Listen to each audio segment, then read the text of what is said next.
Good morning, everyone. There we are. Can you hear me? Good morning. The SAWS board meeting of November 2nd, 2021 is called to order. The San Antonio Water System Board of Trustees will, during the meeting, close the meeting and hold an executive session pursuant to and in accordance with Chapter 551 of the Texas Open Meetings Act. The Board of Trustees may at any time during the meeting close the meeting and hold an executive session for consultation with its attorneys concerning any of the matters to be considered during the meeting pursuant to Chapter 551 of the Texas Open Meetings Act. So before I call for a public comment, I want to welcome our newest Board of Trustee member, Ms. Mary Lou Reyna. So welcome.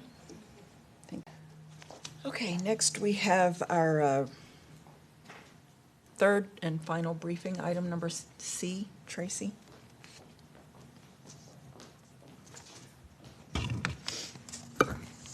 Hello, good morning again. If you'll indulge me, I just wanted to give a brief intro to Tracy because we're doing this one a little bit different. Normally, we bring a USA to you for approval.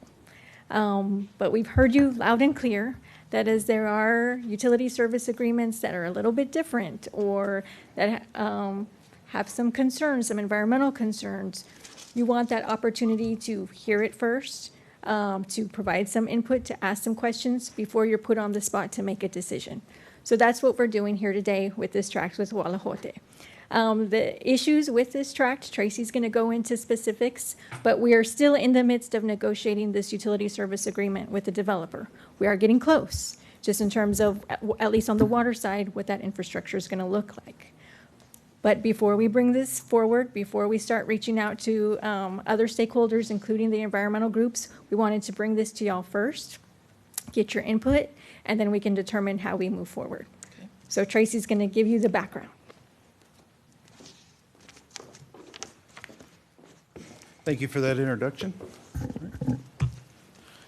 So yes, I would like to provide a briefing on Guatelote Ranch tract. It is a development located on the west side of our service area, or northwest of our service area. It actually, we zoomed into our layer map there so that you can see in a little more detail. It's located near Babcock and Scenic Loop Road, just west of IH-10 there on the northwest side. It does fall within the contributing zone, as indicated by the hash marks. The tan bubbles there, that is the City of San Antonio ETJ, so it does fall well within the ETJ. And the blue area is our existing water CCN. However, as you can see where the green lines are the green shading, that is our wastewater CCN. So this tract does fall well outside of our wastewater CCN in this area. All right. And so looking at the tract, the developer has come to us asking us for service. They're looking at it's about 1,160 acre tract, and they're requesting 3,000 water EDUs for this tract. And while there are improvements, including a 16-inch water main that will be impact fee eligible, that's not why we're bringing it to you for your concern.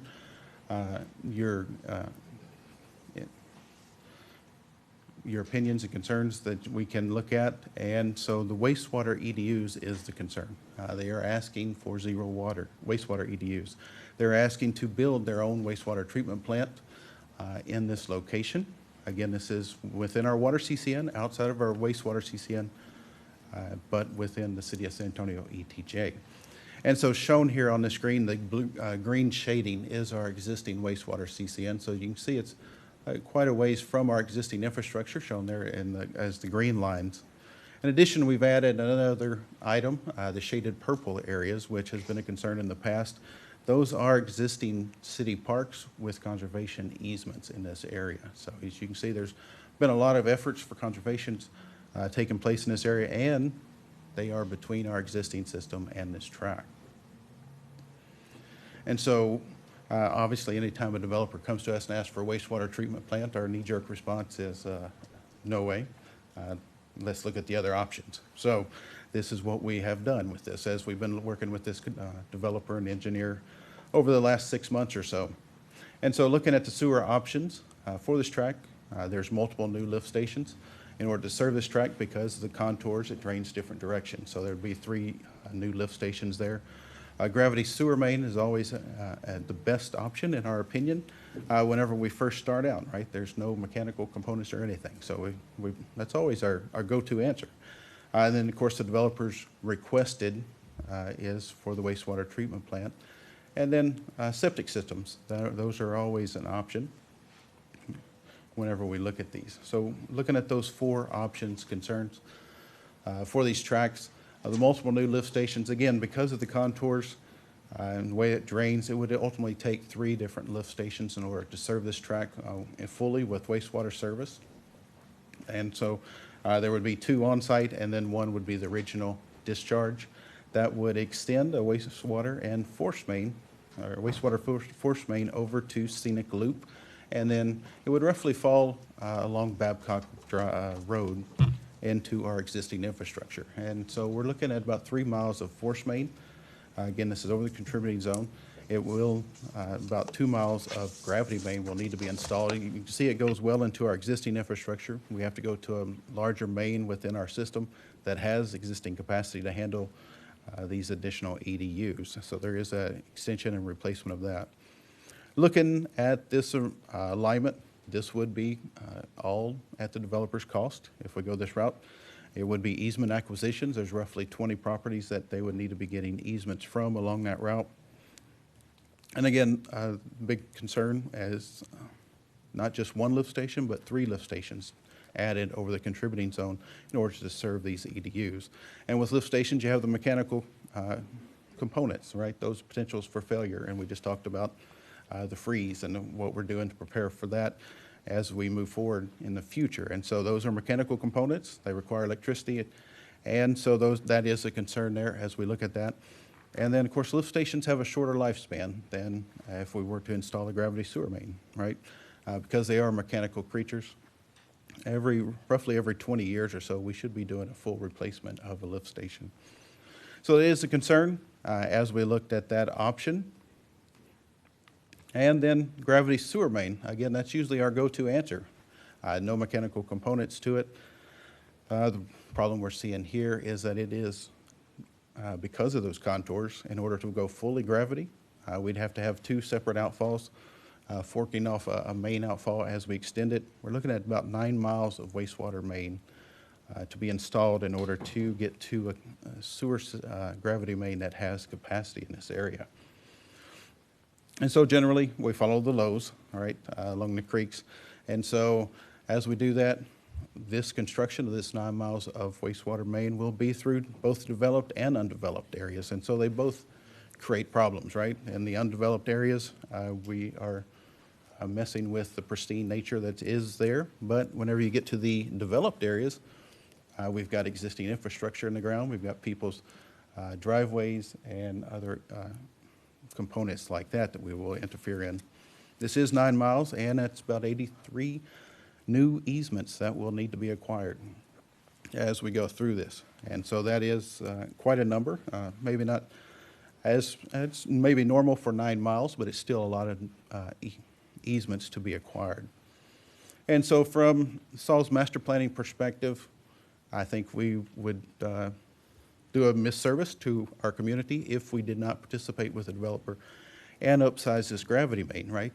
As we, if we don't provide additional capacity in this, well, we miss an opportunity to, as we build the main up that 9 miles, people that are existing and close to that on septic, they could tie into this infrastructure. So we'd miss that opportunity if we didn't oversize.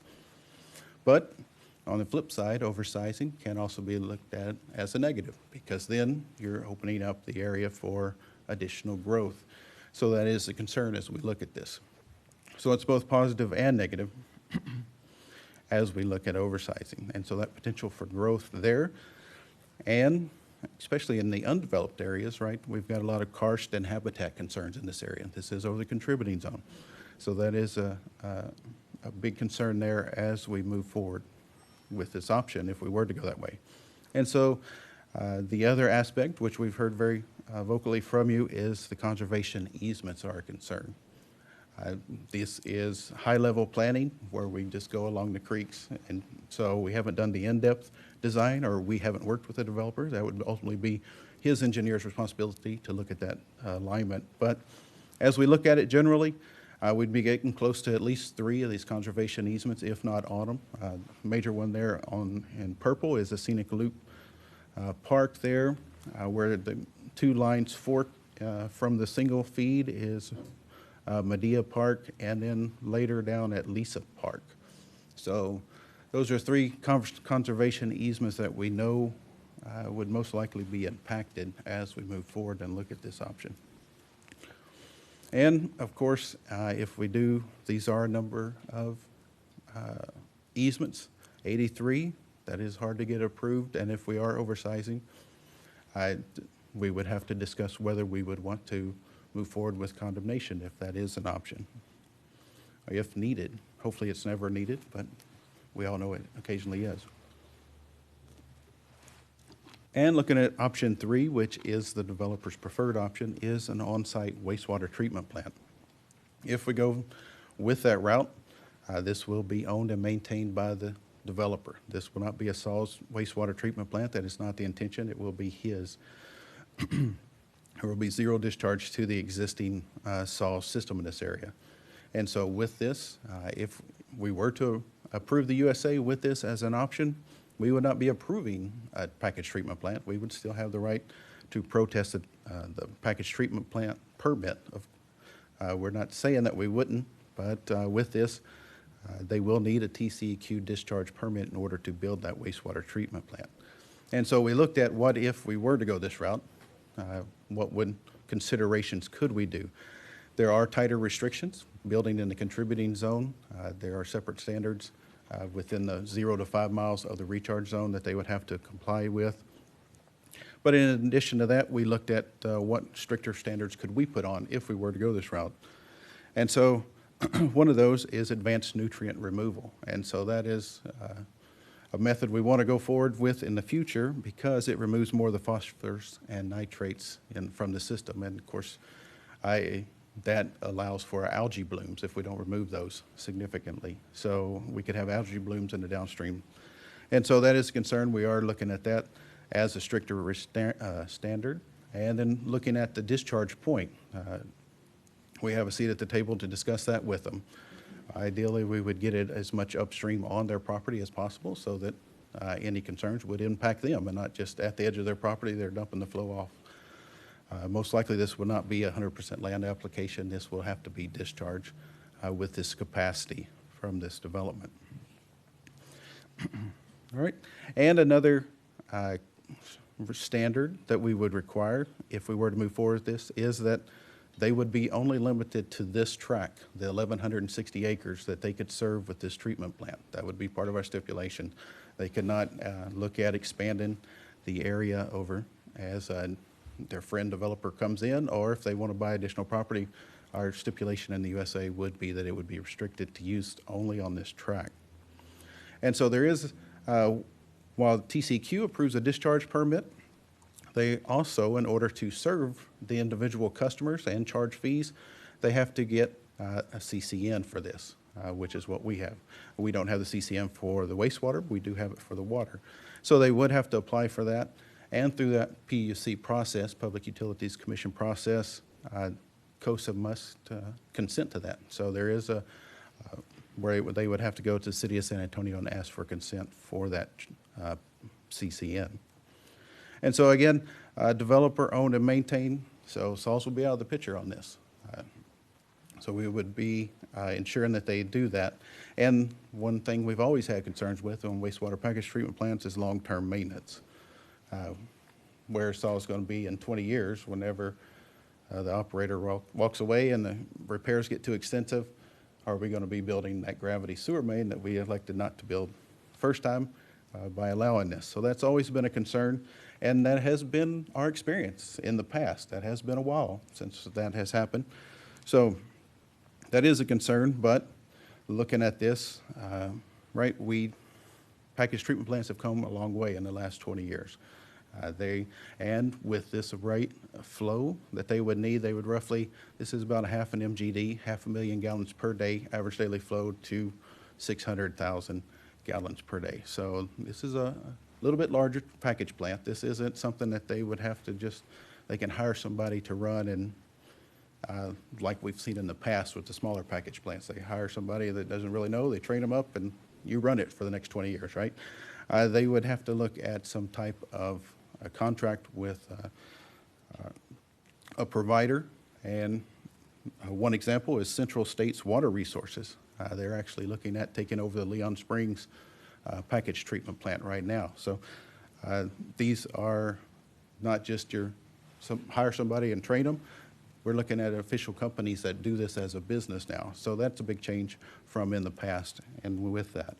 And of course, TCQ has changed also, stricter requirements on them, more inspections, and as SAWS staff can attest to, is a lot more reporting to TCQ for standards.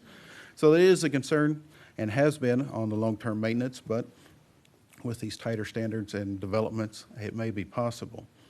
And so one question as we were looking at it, well, are there any other treatment plants? And so we were surprised, to be honest with you, at least my group was. There's about 15 existing treatment plants that drain towards the Edwards Aquifer in this drainage area. You can see the Guatelote Ranch tract there where it is. Leon Springs right there south of the Dominion, that's existing. Everything in the green shaded area is actually within the Edwards Aquifer contributing zone, but those up in Kendall County, while they are not within the contributing zone, that area does naturally drain towards the recharge zone and drainage and contributing zone. So there are quite a few. I think Leon Springs is the largest at roughly getting up there close to 3 MGD.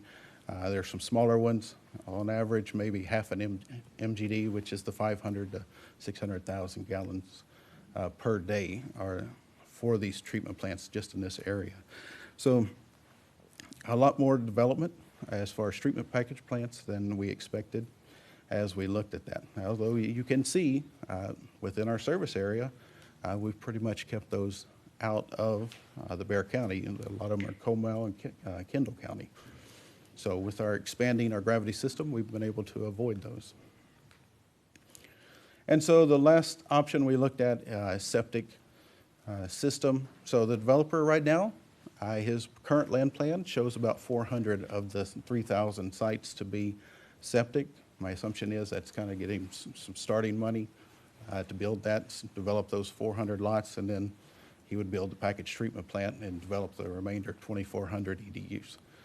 I mean, 2,600 EDUs, excuse me. But if we just looked at it, being 1,160 acres by current code, right, Bexar County requires half an acre for a septic system. So they could get roughly 2,000 septic tanks on this site without SAWS approval on that. That would go through Bexar County.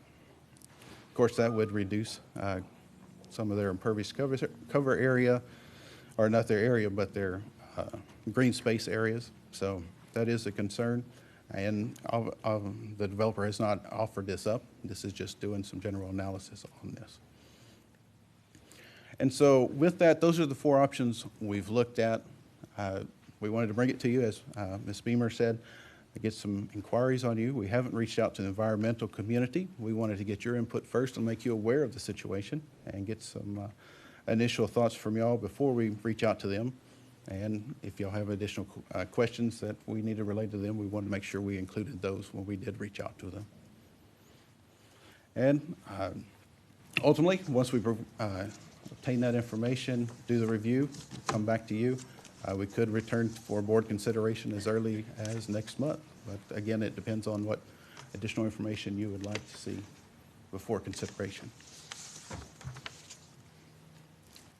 Okay, thank you, Tracy. Thank you. Board questions? Yes. Trustee Hardberger? Well, as predicted with the last one, more of these will become cropping up. So I'm glad that we're doing it in this way.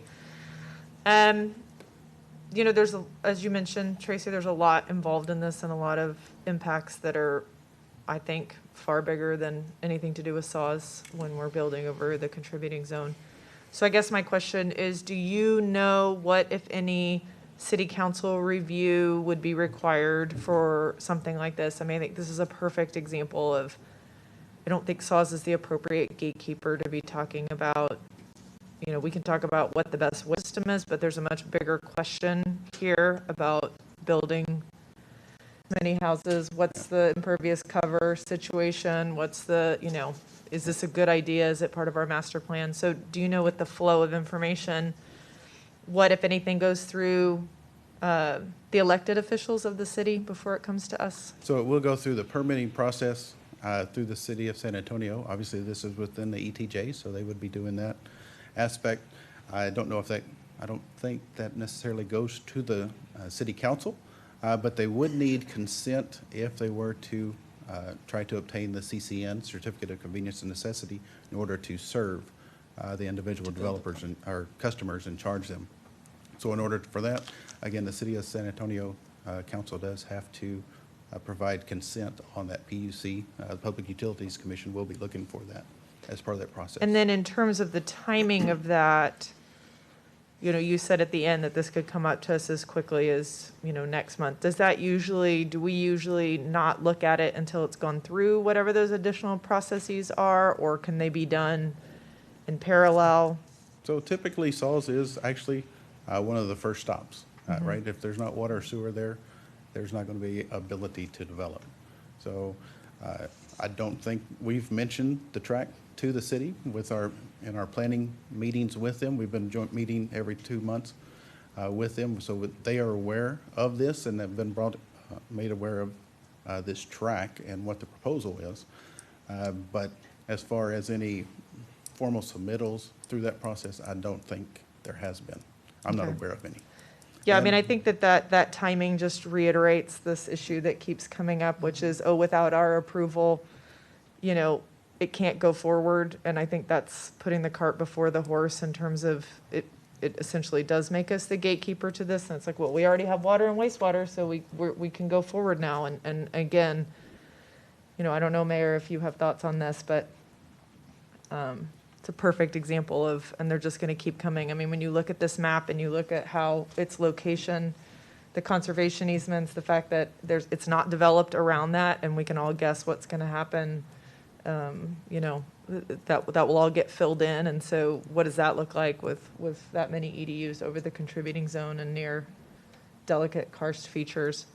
I definitely want to hear what the other constituents that you guys are going to be reaching out to. I would love an update as soon as we hear their thoughts, because I think this is one that we're going to have to take in a lot of stakeholders.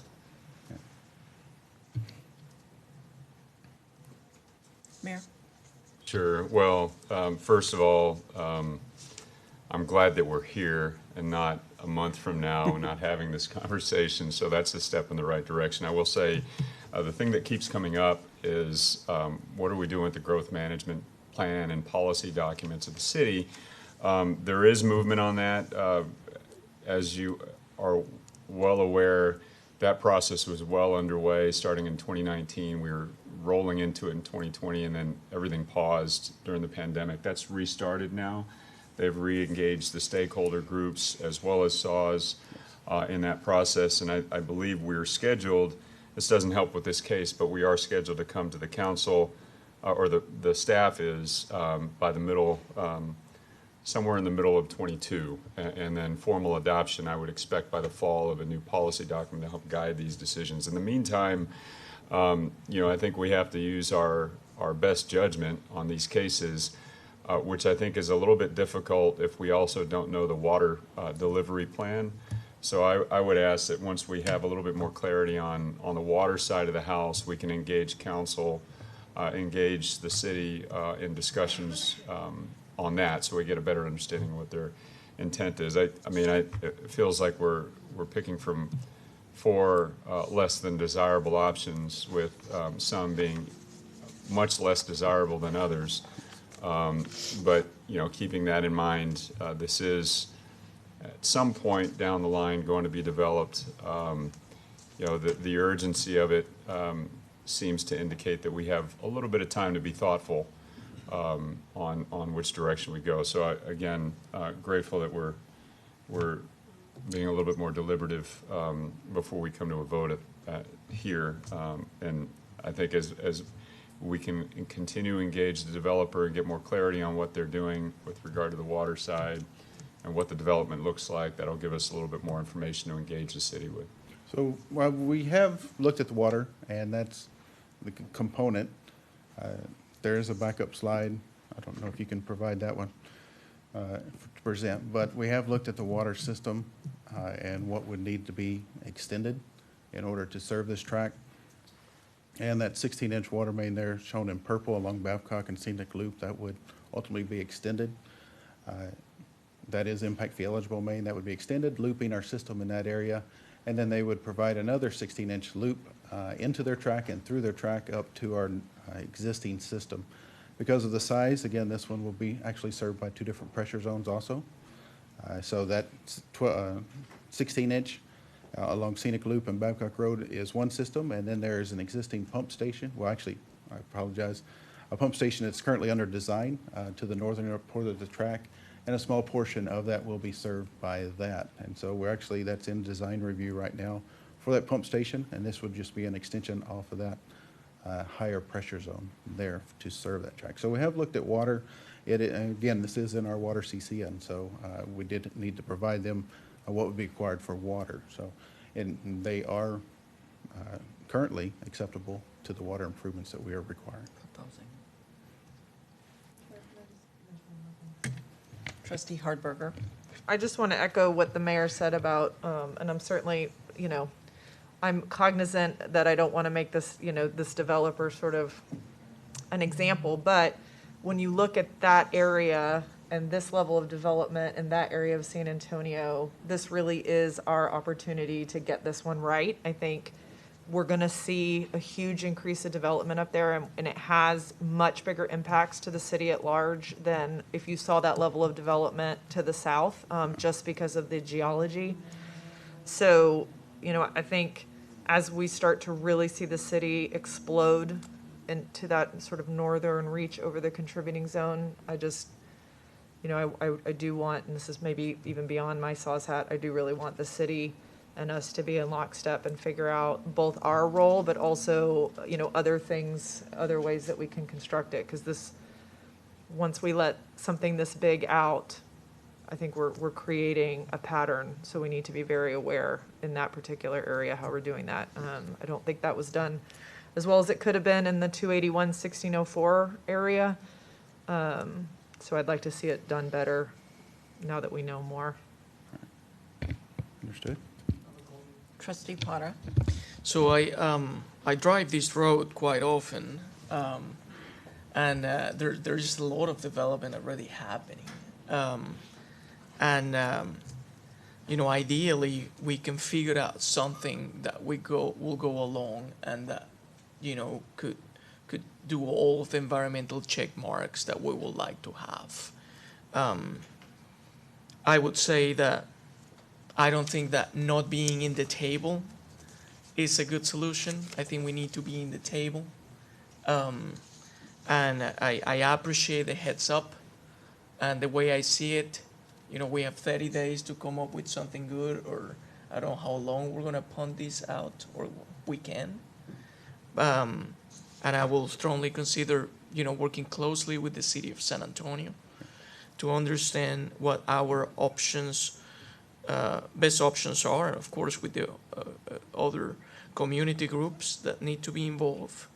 But yeah, this is one that if we get right, then a lot of good things can happen along the area and vice versa. So, thank you. All right, thank you.